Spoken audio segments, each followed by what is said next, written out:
Hello everyone, and welcome back to my channel.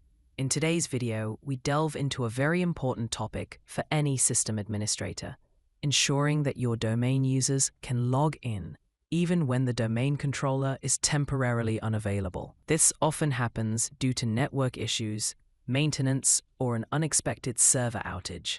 The solution is to create and implement a GPO that allows domain users to log in even when the domain controller is unavailable. The importance of this policy in a business environment cannot be overstated. Without it, any user attempting to log in while the domain controller is offline will be blocked. Implementing this policy ensures that users can still log in using cached credentials, helping maintain productivity and continuity. Let's get started step by step.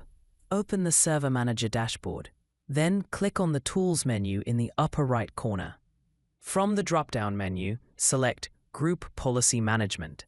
This will open the Group Policy Management console, which allows you to create and manage group policy objects. On the left side, right-click on the organizational unit to which you want to apply the policy, and select Create a GPO in this domain, and link it here.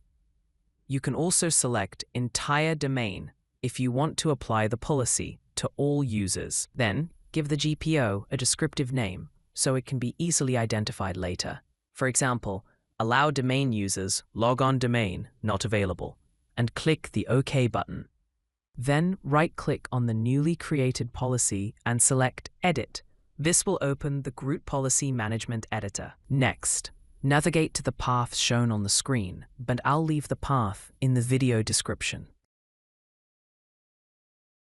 Next, navigate to the other side of the available policies and look for the policy called Interactive Logon, number of previous logons to cache in case domain controller is not available, and double-click it to open it. This policy is extremely important as it controls the number of unique user credentials, usernames, and passwords that can be stored locally on a computer connected to the domain.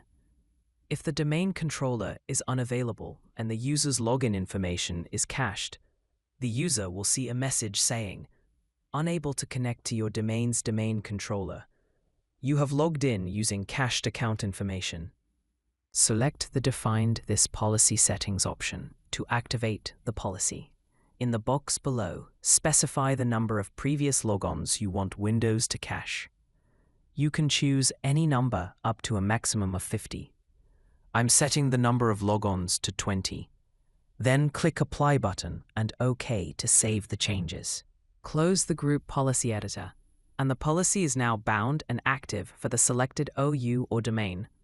The policy will take effect after a group policy refresh or after the client machines are restarted. To test it, you can disconnect the client from the network or temporarily disable the domain controller, and then try to log in with the domain user account. The user will still be able to log in with the cached credentials if the policy was applied correctly. By enabling this policy, you ensure that your domain users can continue to work even if the domain controller is temporarily unavailable. If you liked this video, click the like button, and don't forget to subscribe to my channel and activate the bell button so you don't miss any new content. Thank you for watching, and see you in the next video.